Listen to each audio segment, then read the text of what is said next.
A public feud between Cleveland Cavaliers' LeBron James and Fox News' Laura Ingraham have some questioning.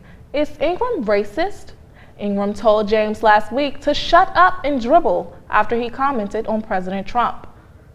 The climate is hot. The number one job in America, the point of person, is someone who doesn't understand the people. James fired back by saying, "I will not, definitely not, do that. I mean too much to the youth." Ingraham has since invited James to come and play basketball with her and says her comments weren't racist at all. Trump calls Oprah insecure and biased in his latest Twitter rant. Oprah Winfrey recently hosted a panel discussion with 7 people who voted for Trump and 7 people who did not. They talked about their current views of Trump now that he's been in office for over a year. Trump took to Twitter to respond to Oprah's telecast. Here's what he had to say. "Just watched a very insecure Oprah Winfrey, who at one point I knew very well, interview a panel of people on 60 Minutes. The questions were biased and slanted, the facts incorrect. Hope Oprah runs so she can be exposed and defeated just like all the others." Sales of bulletproof backpacks are on the rise after a recent mass shooting in Florida where 17 students died. The Bullet Blocker company has seen a 30% increase in bulletproof backpack sales since last Wednesday. The military-grade backpacks run from $200 to $500 and are able to block most hollow ammo. Police removed 23 passengers on a Carnival cruise ship for what some described as the floating fight club. Carnival Cruise Line is pinpointing one large family for beginning the brawl in a shipboard nightclub. No charges have been filed against any passengers, and the Carnival is giving every passenger on the ship a 25% credit towards future cruise ships. A drug used to euthanize animals has been found in dog food, prompting a recall. The drug has been detected in the popular dog food brand Gravy Train, produced by J.M. Smucker Company. The drug, known as pentobarbital, can make pets experience drowsiness, dizziness, excitement, loss of balance, nausea, and an inability to stand. The FDA said its preliminary evaluations of the testing to dog foods shows a low health risk to pets.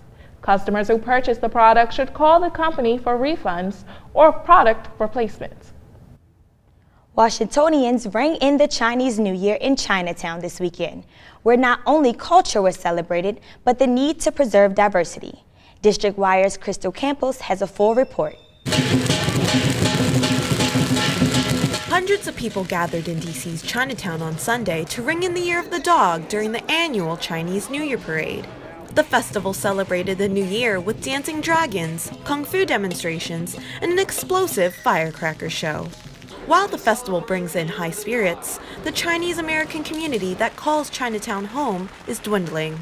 According to the Washington Post, about 300 residents remain in the area. But the D.C. Mayor Muriel Bowser addressed the need to preserve the community's diversity. This celebration speaks to the values that we Washingtonians uphold.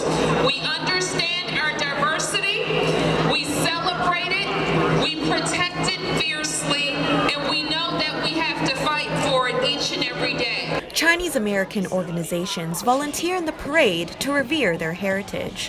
One member says it's important for people to learn and engage with other cultures. I think it's pretty important for people to see other people's cultures too, and to broaden their minds about how other cultures celebrate other events. The 2-week celebration is a time for many in Washington's Chinese community to pay tribute to their ancestors. This year's parade marshal says Chinese Americans continue to take opportunities to aid the growth of America. Chinese culture is unique, but we are part of America. This thread of the tapestry of our great country is a fine thing. According to Chinese astrology, the Year of the Dog is going to be one of prosperity and equality. And equality is exactly what this community values. This is Crystal Campos for District Wire News. The National Park Services is kicking off a year-long celebration for the 200th anniversary of Frederick Douglass. The bicentennial commemoration began as a 2-day celebration honoring Douglas's life and legacy. The event begins at the National Frederick Douglass Historic House in Anacostia. Visitors will have a chance to walk through the house with a guided tour, watch reenactments, or dance to musical performances. The bicentennial events will continue until the anniversary of Douglas's death on February 20th, 2019. Getting to the airport just got a little more hectic. Today is the first day of renovations at the Reagan National Airport. The new additions are said to add new security screening areas and concourses for short hop flights. While navigating the airport will be more difficult during construction, some travelers are optimistic about changes. Accessibility has always been good for me, but I've been using Washington National Airport since 1960. But with the improvements, travelers will have to deal with traffic backups.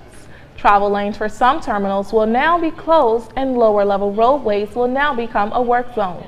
To try to compact any traffic issues, construction will be from midnight to 9 in the morning. The predicted end date of construction is 2020. Coming up, Black Panther breaks the box office. See how the 2-hour film took theaters and social media by surprise with the hashtag Wakanda Forever. And that and more when we return.